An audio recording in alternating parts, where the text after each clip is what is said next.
Moshe coming to you from Israel and the Galilee with an update. Right now we're looking at about 2:40. What is it? 3:45 in the afternoon here in Israel. It's nippy out, but sunny.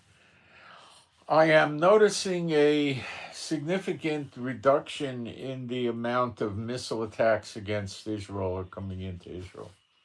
This is in the last 5, 6, 7 hours, something like that. They dropped off. Now, at about 8, 9 in the morning, the Israeli military told us in the next 24 hours we are going to see a significant drop in the amount of missiles coming to Israel. And they might have outdone themselves and got it done a little earlier. It's good. Um, Now, there's reports that last night Israeli special forces soldiers with Mossad were operating boots on the ground in Iran. Now, when you see that, the Green Berets, the Delta Forces, SEAL teams, Recon Marines, they're going to sit there and they're going to say, why the heck does Israel get to go play like that on the ground? We want to go too. This is not fair. Why do they get to do it? We want to do it. And they'll get a chance. They'll get a chance. That could be responsible for a drop in. No, of course, we had a lot of missiles during the night, so I'm not so sure that was the cause. No, I don't know what they were doing. I don't know.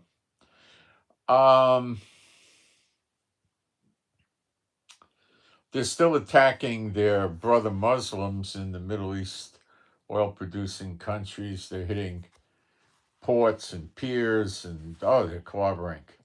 They're beginning to use drones more. Our takedown rate on drones is about 99.9%. I mean, they could send them down here, but they may as well just flush them down the toilet.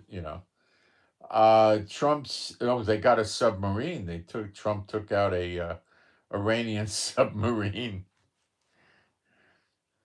you know. Uh, there still is a blockade of the Persian Gulf because the ships haven't left. I understand there's up to 3,000 some odd 3,200 ships running around the Persian Gulf that are kind of afraid or unable to get out. So there's still some sort of a blockade, but I don't think it's very long for this world. I don't think Iran's very long for this world. Uh, what else can I tell you? So they're still damaging the oil producing countries in the Middle East. They're still doing that, the Iranians. We're clobbering the daylights out of Hezbollah. I mean, we're telling the people to evacuate. It must be up to 50 or more, even maybe 55 or so cities and villages in southern Lebanon. And we're going to be bombing them because the Hezbollah move in and they put weapons in the house with them, missiles, everything. These are the same psychiatric cases that the Iranians are. So, um, we're blowing the daylights up over there. We're popping them off. They did something with a drone or a missile in the morning that caused some problems, I think. But they're pretty much deactivated. We're going to have to go for broke on them. I mean, we're operating all over Lebanon, not just in the south. And we're going to have to invade, put our soldiers in there. There's no doubt about it. Uh, Once the Iranians bite the dust, that's it for Hezbollah because nobody's sending them a paycheck. Once Iran is no longer Iran, then there's no paycheck. The uh, the protesters that are going to take over the country, well, I don't think that'll happen. I think the country will be devastated, but they would certainly never give a dime to Hezbollah.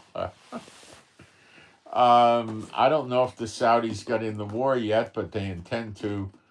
And I don't know if any other countries got in, but there are several that intend to. It takes them a few days. Um, Once we got their capability to stop launching missiles, the next challenge is to keep that capability active so they cannot launch missiles anymore. That's the trick. Not just stopping it, keeping it to stay stopped. But we'll do it. I'll tell you the truth, seriously. If we had to do this without America, it would have taken us not 3 or 4 or 5 days. It would have taken us 2 or 3 weeks at least, maybe a month. I'm telling you. It went so much faster with them. So much faster.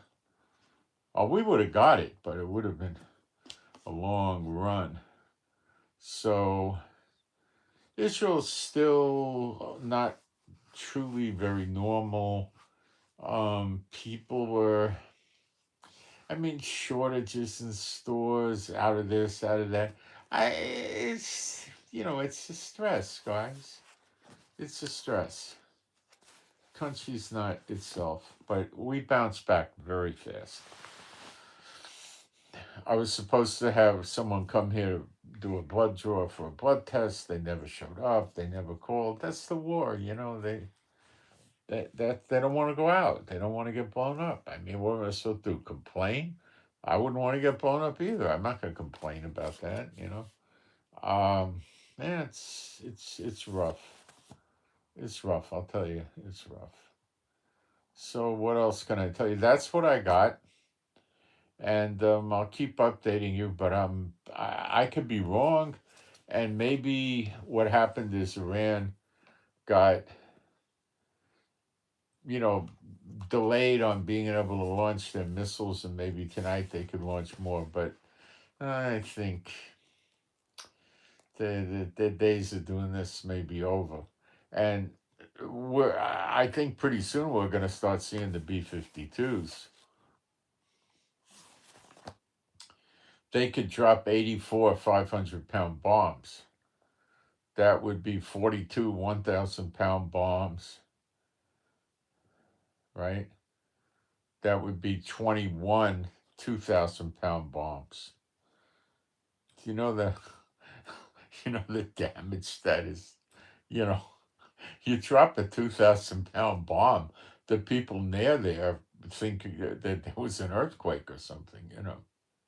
It's pretty serious. All right, I'll keep updating. Keep your eyes on the Telegram, and I think all of us in Israel will breathe easy if the missile launching capability is stopped. We'll just and then it'll just be a question of hammering and hammering and hammering. But you got to be very careful with these cockroaches. You don't know what they can come up with. You got to, till put your foot on the cockroach and push down hard. You don't know what you got with these people. Once you squish the life out of them, then you're okay. But they're very, very evil. All right, so keep the prayers coming. And I'm out. Thanks.